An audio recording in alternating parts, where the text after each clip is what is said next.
السلام عليكم ورحمة الله وبركاته. أحبائي الكرام، حضراتكم محمد طاهر.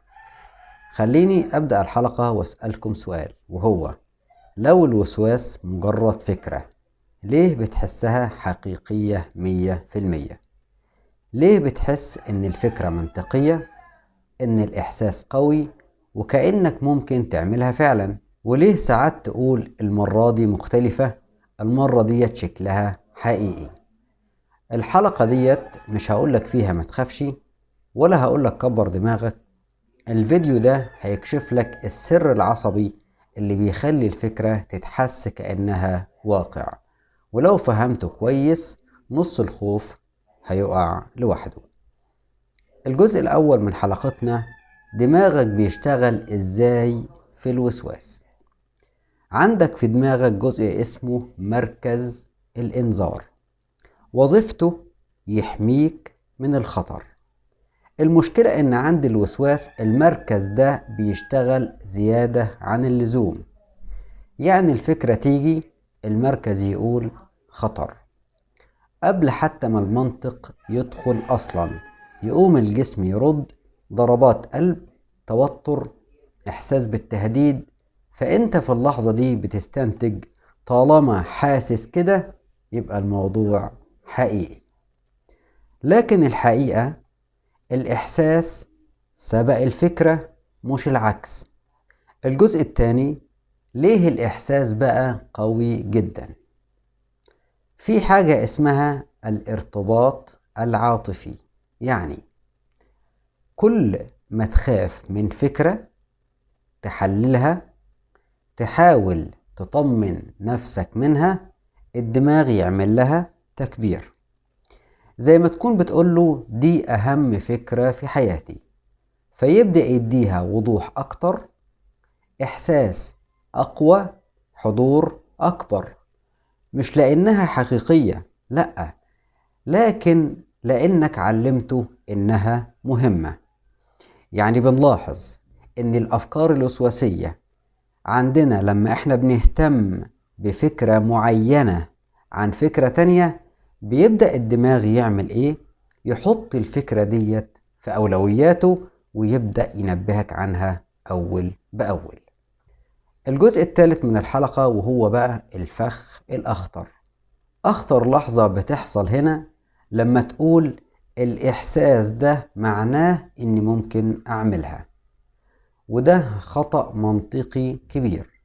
خليني أقول لك حاجة مهمة جدا: الموسوس أكتر شخص بعيد عن تنفيذ الفكرة، لأن شدة الخوف دليل رفض مش رغبة. يعني شدة الخوف اللي بتكون عندك وقت هجوم الفكرة دي دليل رفض، مش دليل رغبة إنك تنفذ الفكرة. علشان كده لو الفكرة فعلا جزء منك ما كنتش خفت منها بالشكل ده. الجزء الرابع: هنعمل تجربة تثبت لك إن الإحساس مش دليل. أنا عاوزك تعمل تجربة بسيطة جدا وإنتي برضو اعمليها. عاوزك تغمض عينك وتخيل إن في ثمرة فاكهة من اللي إنت بتحبها، بتقطعها وتعصرها وتشربها. عاوزك تتخيل المشهد ده وقول لي بعد منها، يعني بعد ما تتخيل المشهد، هل ريقك زاد؟ بالتأكيد هتقول أيوة. طب هل في ثمرة فاكهة فعلا؟ هتقول لي لأ. الإحساس الجسدي هنا مش دليل واقع، هو دليل إن دماغك صدق الصورة. الوسواس نفس الفكرة، بس إيه؟ بصورة مخيفة. الجزء الخامس من الحلقة: تعمل إيه لما الفكرة تحسها حقيقية؟ رقم 1: افصل بين الإحساس والحقيقة. يعني قول لنفسك: أنا حاسس، مش معناه إنه حقيقي. أهو أنا حاسس، لكن اللي أنا حاسه ده مش معناه إنه حقيقي. الجملة ديت في حد ذاتها بتفصل دايرة الخلط اللي بتكون في الدماغ. تاني خطوة: ما تحاولش تطمن الإحساس. كل محاولة تحليل بتساوي تكبير للفكرة. يعني كل ما بتحاول تحلل اللي بيحصل في دماغك، ده في المقابل بيعمل لي تكبير للفكرة. كل اللي مطلوب منك سيبه موجود من غير أي رد. تالت خطوة، كمل حياتك رغم الإحساس. كملي حياتك رغم الشعور اللي انت بتحسيه. ودي النقطة اللي بتعالج فعلا. مش تستنى الإحساس يختفي، عيش بيه، وساعتها الدماغ يتعلم إنه مش خطر.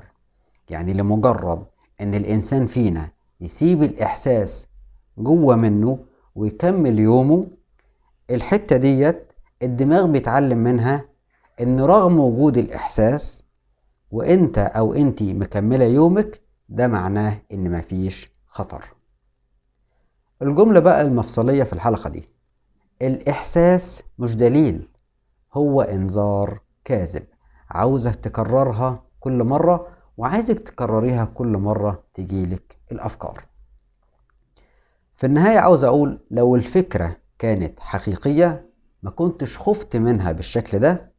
اللي بيحصل إن دماغك بيحميك زيادة عن اللزوم، والحل مش إنك تثبت إن الفكرة غلط، الحل إنك تبطل تعامل الإحساس كدليل. بكده نكون وصلنا لنهاية الحلقة. أتمنى يا رب الشفاء للجميع. كان معاكم محمد طاهر. السلام عليكم.